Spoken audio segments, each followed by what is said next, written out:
Vezes me chamam de negro, pensando que vão me humilhar, mas o que eles não sabem é que só me fazem lembrar que eu venho daquela raça que lutou pra se libertar, que eu venho daquela raça que lutou pra se libertar. Fui eu quem criou o maculelê e acredita no candomblé, que tem o sorriso no rosto, a ginga no corpo e o samba no pé. Que tem o sorriso no rosto, a ginga no corpo e o samba no pé.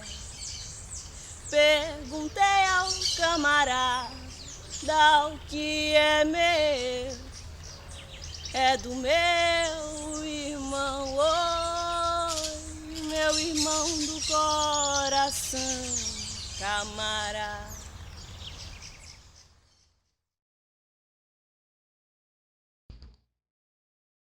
Brasil, no século XIX, após 4 séculos de escravidão, sendo o último país do Ocidente a abolir o sistema escravagista. Em 1888, acontece o processo de abolição incompleto e em 1889, a proclamação da República. Diante disso, temos uma elite querendo modernizar o Brasil e muito preocupada em criar uma identidade nacional. Essa mesma elite, nesse mesmo contexto, está preocupada com os 55% da população brasileira negra e agora livre. A pergunta era: o que fazer com esses negros? Como manter o status social da elite, já que agora, nessa nova república, todos são brasileiros? Como diferenciar do brasileiro que manda do brasileiro que obedece?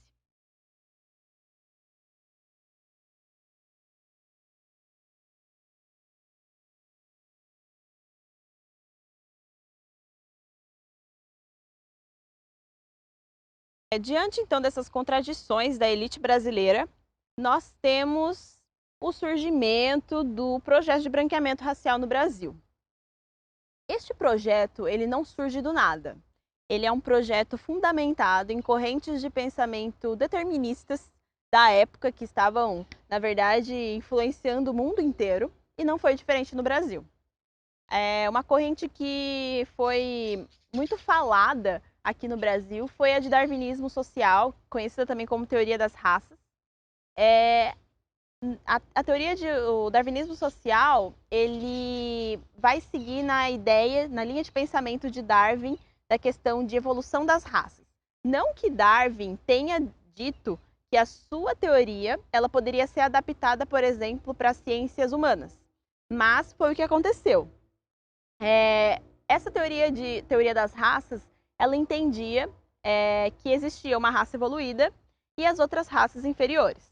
A raça evoluída seria a raça branca, porque ela era a raça que estava dominando, era a raça que seria moralmente, eticamente e geneticamente superior às outras raças.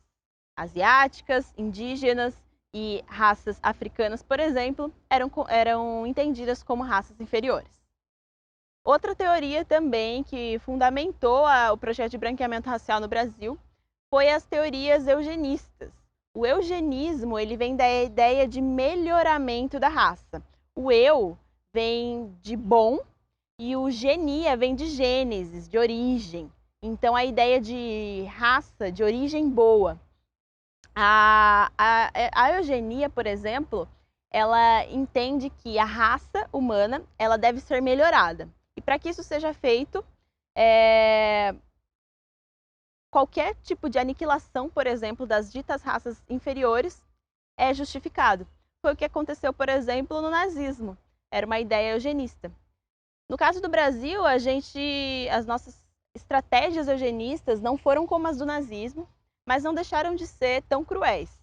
A vinda de imigrantes para o Brasil, esse estímulo da imigração e da miscigenação da população brasileira, foi uma estratégia baseada nas teorias eugenistas. E então surge o projeto de branqueamento racial no Brasil. Ele foi defendido por intelectuais, pseudocientistas da época, de que a população brasileira, em 100 anos, ela iria branquear. Ou seja, a partir de agora, a miscigenação ela se torna algo transitório e interessante, já que a nossa raça ela ia melhorar com a miscigenação da população brasileira. Esse projeto ele foi defendido pelos brasileiros em congressos internacionais sobre raças e houve as 3 principais estratégias do projeto de branqueamento, que foi o incentivo à imigração europeia, o incentivo à miscigenação e o abandono da população negra. Não é à toa que a população brasileira hoje ela é miscigenada e não é à toa que os problemas existentes, os problemas sociais relacionados com a população negra são históricos, já que o abandono da população negra foi uma estratégia do projeto de branqueamento racial no Brasil. Na vinda de imigrantes para o Brasil, eles tinham muito bem certo de que tipo de imigrantes eles queriam para o Brasil. Porque asiáticos, por exemplo, que tentavam vir para o Brasil, eram barrados. Ou seja, eram imigrantes majoritariamente europeus, principalmente italianos. Então a gente tem aí essa teoria sendo defendida. Eu gosto de explicar a teoria do branqueamento racial em 2 partes. A primeira, que é a miscigenação, é a parte física mesmo que o projeto branqueou. E a segunda é a parte simbólica que foi branqueada. Ou seja, não somente a população era branqueada, mas os símbolos eram demonizados, depreciados e, portanto, branqueados. Qualquer manifestação africana, ela seria depreciada ou então ela seria embranquecida para poder ser aceita socialmente. Um dos exemplos dessa questão do apagamento simbólico das manifestações artísticas é a criação do Código Penal e dentro do Código Penal a existência da Lei da Vadiagem. A Lei da Vadiagem, ela dizia que qualquer pessoa que fosse pega não trabalhando e qualquer pessoa que fosse pega fazendo atos de capoeiragem ou vadiagem, ela poderia ser presa. Essa lei ela também dava autonomia para que os policiais pudessem interpretar da forma que eles quisessem a cena, o ato. Então, quem eram as pessoas que o acesso ao trabalho foi negado? Quem eram as pessoas que praticavam capoeira? Essas mesmas pessoas que eram os negros, eram os miscigenados, eram os descendentes de africanos e eram presos. Ou seja, esse controle social da população, ele é fruto desse projeto de branqueamento racial. Esse apagamento simbólico, ele constrói um imaginário na nossa cabeça, até hoje, de que o preto, ele é vagabundo. O preto, ele é propício a ser preso. Não é à toa que existe o encarceramento em massa da população negra. Nada é à toa, nada é coincidência. É tudo fruto aí deste projeto de branqueamento que foi muito bem pensado e feito de forma muito estratégica. Bom, então a gente tem a população brasileira sendo construída a partir desse projeto de branqueamento racial após 400 anos de um sistema escravagista e apagando a memória, depreciando símbolos da cultura negra, indígena e qualquer que fosse a cultura não branca existente no Brasil.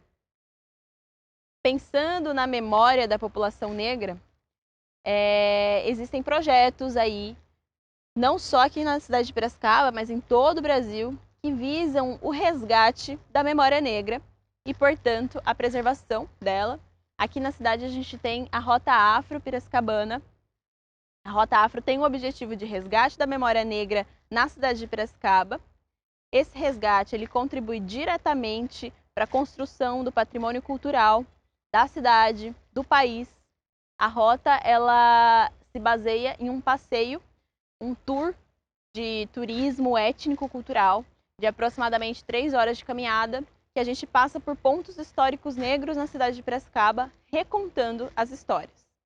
Pensando aí principalmente que Piracicaba é uma cidade com uma grande presença de escravizados. A gente tem registros de que 1 ano antes da abolição, nós, aqui no interior, éramos a cidade que mais tinha escravizados, ficando em 3º lugar, só depois de Campinas e Bananal.